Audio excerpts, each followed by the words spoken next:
Hello YouTubers, Alaska Prepper here. Happy Sunday, ladies and gentlemen. Today we need to talk about something that is very important. It's something that I've talked about in the past several years and many times at that. And that is that when you hear the words price control, you better pay attention, because they're going to make you want to think that price controls will work because of those greedy corporations, but they don't tell you why it is that those greedy corporations have to charge so much. Now, don't get me wrong. I'm sure that there have been instances where corporations have price gouged, but price controls have never worked and they never will. Now, ladies and gentlemen, before we start, I want to thank the sponsor of this video, Genesis Gold Group. In 2019, the price of gold was between $1,200 and $1,300. And just last Friday, the price of gold hit an all-time high just above $2,500. Now, ladies and gentlemen, I don't know about you, but I believe that gold has kept up with inflation, and those that have it are happy that they do. So thank you very much, Genesis Gold Group, for sponsoring this video. Go give them a call. The number and their link is going to be provided on a pinned comment.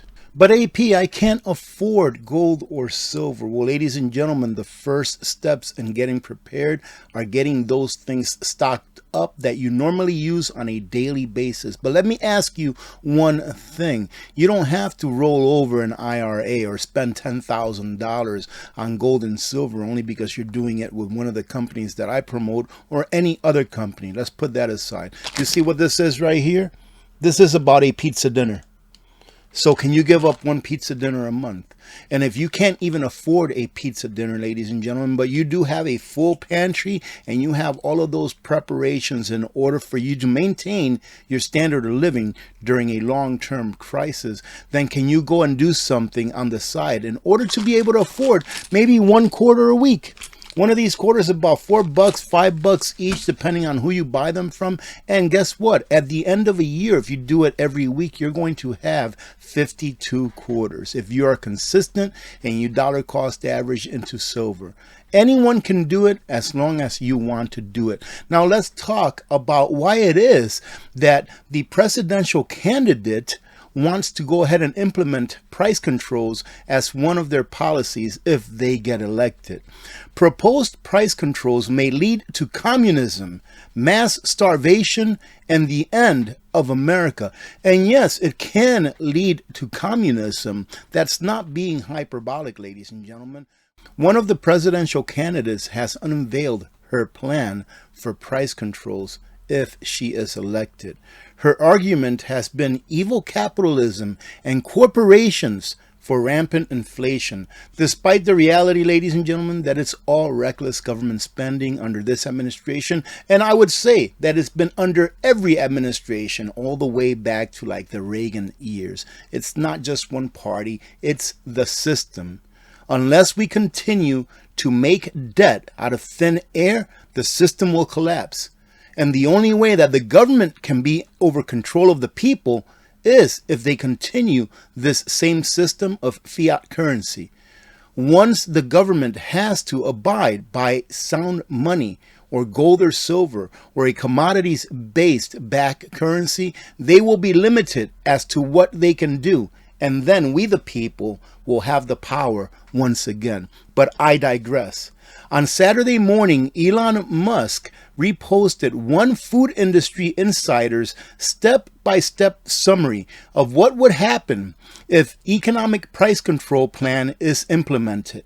Musk wrote, accurate conclusion. Read the whole post. We're going to go over step by step what would happen if we did implement price controls. Let me explain to you real quick why it is that I encourage you to share this video and this type of information. Because unless people are woken up to exactly what it is that they're going to vote for, they are the ones, we are the ones that will pay the consequences. Price controls will affect everyone that has to earn their dollars in order to live. It will not affect the millionaires and the billionaires. You understand? It doesn't matter to a millionaire or a billionaire whether they have to pay $50 a pound for steak or chicken or whatever it is, or pay $15 a pound, whatever it is now. It doesn't matter to them. But does it matter to you that you're going to have to pay twice as much for olive oil today than you did just a couple of years ago? Does it matter to you that you're going to have to pay 3 times as much for a piece of beef 2 years from now than what you're paying now? Yes, of course it matters to you, ladies and gentlemen, and price controls will only make it worse. Not only would it make the prices go up exponentially, but eventually there will be no stock for you to buy from. So let's see what this gentleman has to say, Mr. Robert Sterling, who provided us with a step-by-step on what would happen if price controls were implemented. Number one, the government announces that grocery retailers are not allowed to raise prices. And that is, in my opinion, I'm not a constitutional scholar, 100% unconstitutional.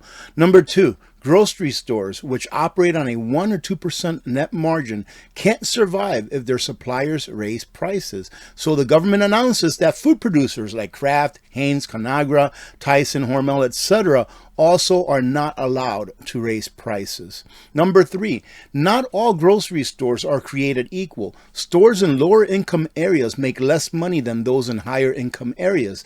As the former disproportionately sell lower margin packaged foods.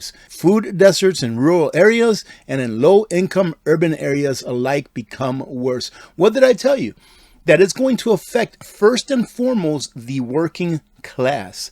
Right here, it even says that in affluent neighborhoods, they're going to last a lot longer than in neighborhoods where there are poor or working class. Meanwhile, margins for food producers are also quickly eroding.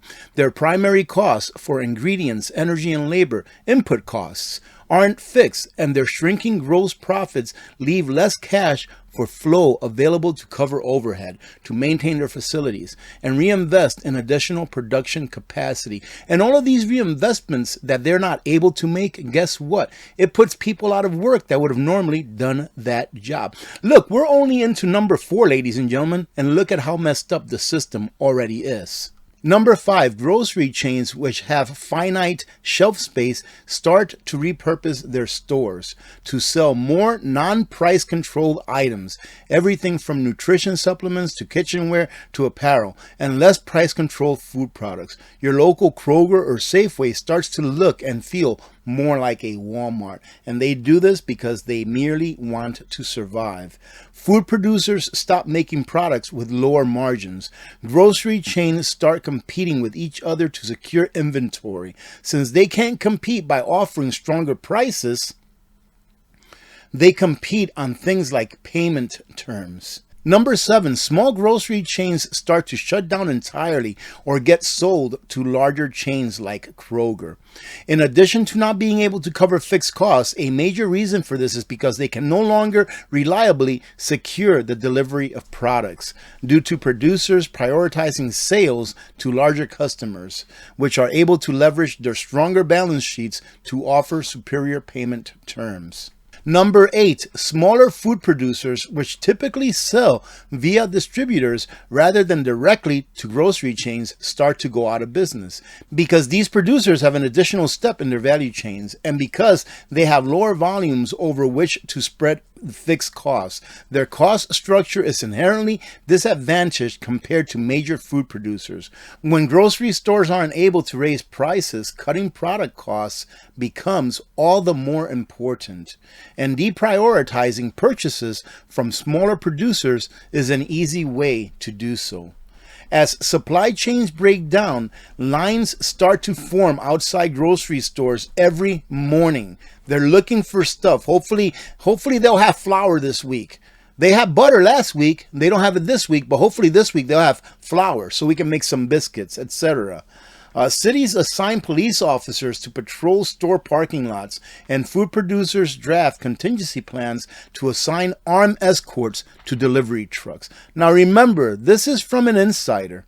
The federal government announces a program to issue block grants for states to purchase and operate shuttered grocery stores. Now the state is going to start operating the shuttered grocery store. The USDA also seizes closed down production facilities. See how this turns into communism? How they take over production of the goods and services that we require? It's a slow process, ladies and gentlemen, but they know exactly what they are doing. The government announces that prices for all key food costs, corn, wheat, cattle, energy, etc. are also now fixed to stop profiteers from gouging the now government-operated food industry. And number 12, ladies and gentlemen, listen to this, because this should really shock you. Shockingly, the government struggles to operate one of the most complex industries in the planet. The entire food supply chain starts to implode. And that is why you have to be prepared. Ask yourself one question. I hope you're still here, this part of the video. But ask yourself one question, actually two questions. But the first one is this: do you trust government? Do you trust that government is going to take care of you? That's the first question you have to ask yourself. The second question is this: my premise that government cannot take care of you and that you must prepare for yourselves and your family. Right, ladies and gentlemen? Can you afford for me to be right?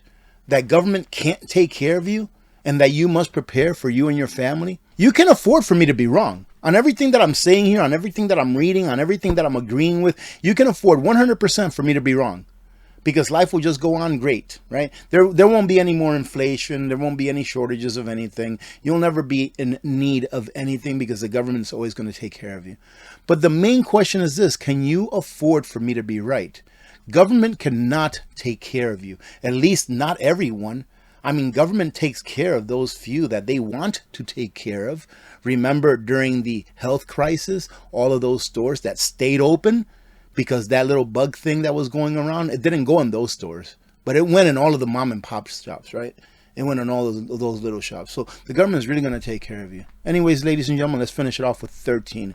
Communism, mass starvation, and the end of America quickly ensues. And if you think this can't happen, just study a little bit of history. I apologize for that short little rant there, ladies and gentlemen, but let's go ahead and finish it off at that. You're going to have to decide for yourselves whether you want to take the chance that you may have to tell your family, I don't know where our next meal is coming from, or whether you can stand straight and say, hey, I got you covered. Why? Because it's my job, it's my duty to make sure that my family is not going to starve. Having said that, God bless every one of you. God bless America. I'm Alaska Prepper. I'm out.